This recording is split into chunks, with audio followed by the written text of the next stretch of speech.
I'm not going to spend a lot of time on these. I just wanted to show the fact that they exist and how these pieces fit together. We're down on the planetary level now. We looked at the planetary rods and the split rods and how they form sinkholes and all that kind of stuff. There's specific locations, longitude, latitude, of these things that, this information is published. I think it's one of the Sliders' more recent workshops. I think this was the Ireland workshop. But if you take one of those, those 4 fontanelles, right, where the rods or the chambers come out, each one of those points is a very specific point on the planetary grids, and longitude, latitude can be found. So we do have the longitude and latitude of those vortices.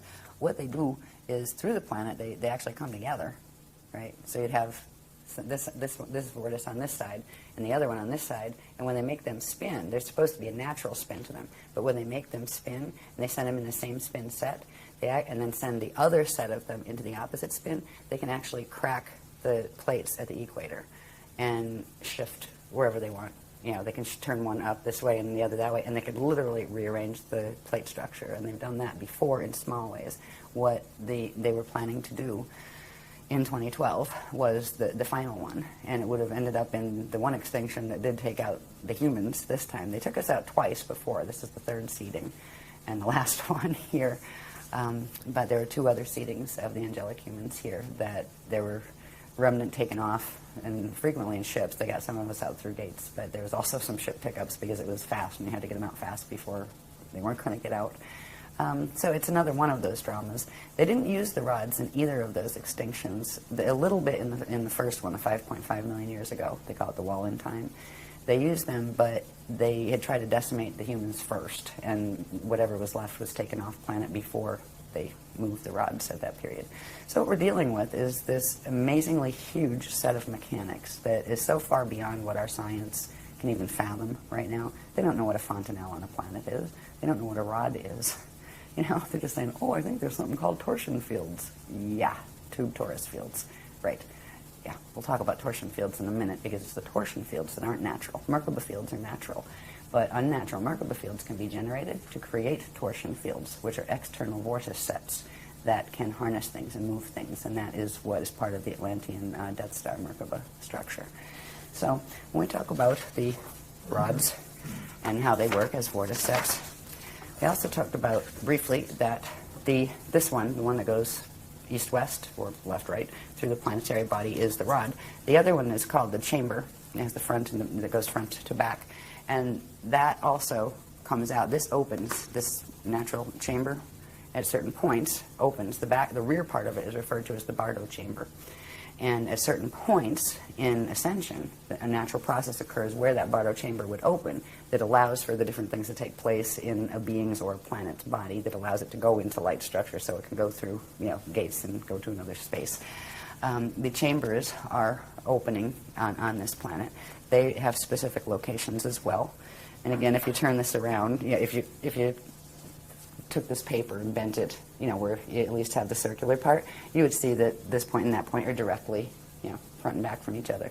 What's funny is we had to do the calculations of where is the real front of the planet, because it's all twisted. The Greenwich meridian is not the natural front, back, or sides, and we have the calculations of what actually is the front and back and all of that. That matters when you're trying to line up angular rotational particle spin with certain planes that are not in the net. Because if you get it going the wrong way, it'll go into the matrices that go with the wormhole structures.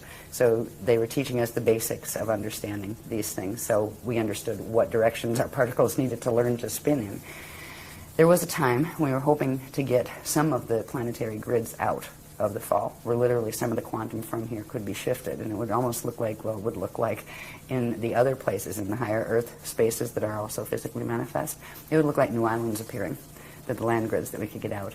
The chance of doing any of that now is very, very slim because of the thing that happened with the sun, the solar issues, and also the activation, the 55 activation that's going to take place in 2012. That can't be stopped. If they tried to stop it, it would actually implode the core, and it would all be history. So the chance of getting grids through is not, like, as far as planetary grids, is not high. There may be little bits that can come through here and there. I get a feeling I don't know, I haven't talked about it yet, so it's maybe a potentiality that's still on the board, but they're not going to talk about it until it becomes a stronger potentiality. But as far as the planet will go, its course, it's chosen its path of Kali-Rama, step back, and that's good. That's better than Kali-Dima fall, because it's like, okay, I'll work with you, the consciousness on the planet to a degree. I'll take this much, but I'm not going there. Right? You want to go there? That's your choice, but I'm not going there. There's a whole bunch of people and a whole bunch of Illuminati races here that they don't have an ascension code left in their bodies. They're not going to make it out in time. They need too many generations to regenerate those codes, and there's only 200 years before the gates close. A bunch of them are choosing also the path of Kali-Rama, step back, where they will go through their natural Bardo process and then go back through the Ring of Fire, back to the Edons, and then come back out and try again. And that kind of stuff, where you come back out and you're not in false status anymore. Then it's kind of clean slate, and okay, your choices again will bring the consequence. So you have a chance to get the ascension abilities back, but you come back to where you started, like the frequency level where you started. So it's, you don't get to like come back and I'm up here now. No, you'll come back in the same frequency zone that in the outer domains as you left in Kali-Rama. There are people who will be more comfortable with the path of Kali-Rama. There will be more people who are comfortable with the path of Kali-Dima fall, because they figure, heck, it's more fun, right? For now, right? That's okay. God source allowed in the creation, loved everything, created everything out of love, and imbued everything with its own power. It had the power to create as it chose. And we were given free will, but part of the creation was it would be an eternal life system. So that meant a set of physics boundaries were set in the structure itself. And that is what we play ourselves against. It's not God getting mad and sending you to hell. We send ourselves to hell, if we go in that direction. Mm-hmm. So we're at an amazing juncture in our history. These are just some of the gates, some of the gate locations. You're not meant to be able to read this. You need a magnifying glass for it. But these are the identified with longitude and latitude gate sites we know of so far, both the positive ones and the negative ones and the ones in between. And the list isn't finished. I have a feeling we're going to get some more this weekend. I have a feeling with the arrow sites. Mm-hmm. Yeah.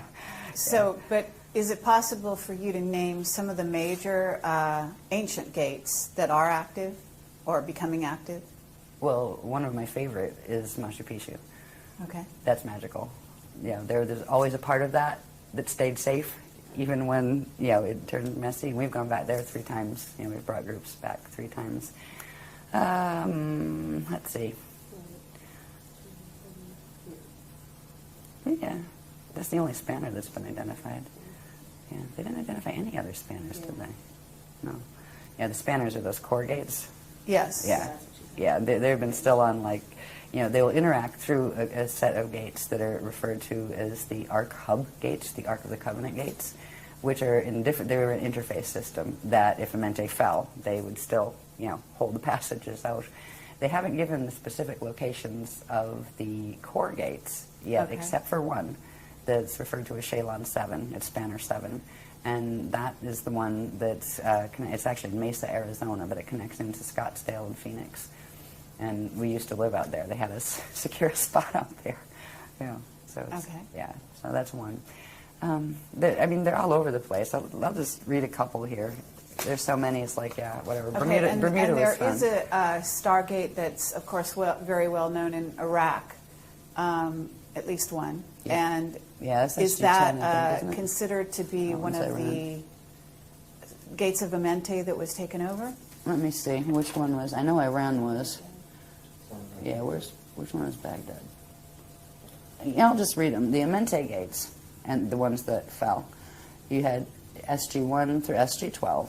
SG1 was that Halley at the South Pole. That's South Pole. The other one, we're sitting on it. It's Sarasota, Florida, the Grual, and that's a control gate, and that's why we're here. That's one that we still were able to keep interfaced with the other interface systems where they couldn't take that, because that's a control grid for here. This used to be part of the Atlantis region in the ancient days. Then there's another, SG3 is on Bermuda Islands. SG4 is Cairo in Egypt, actually. Egypt, Giza and Cairo in Egypt, in that area.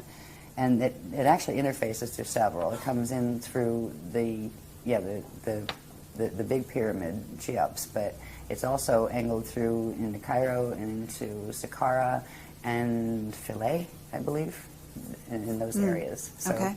yeah. Machu Picchu is gate 5. In Moscow area, Russia, is gate 6. Lake Titicaca, Peru, is gate 7. And we went there too. That was interesting. SG8 is in Xi'an, China. SG9 is in Bamtao. I can't even read, it's so tiny. Bamtao is in Tibet. We wanted to go there, but the grids weren't safe enough to do it. SG10 is in Abadan, Iran. SG11 is in the Vale of Pusey in England. And SG12 is in Montségur, France, and we went there as well. That's where the Cathars were massacred. Yeah, Yes. remember that one too. I was just there. Personally. Yeah. So they were the main Amenti gates. Now, the gates that are using, there's a whole bunch of things also called Q sites, which interface with the gates. There's 12 of those, one for each gate. There's gates that connect into the parallel Earth star gates, which now are under the control of the fall force. There were let's see who else we got here.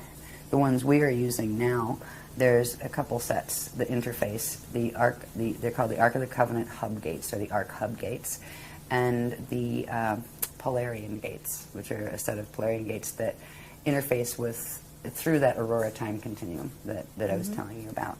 So let's see, where are we?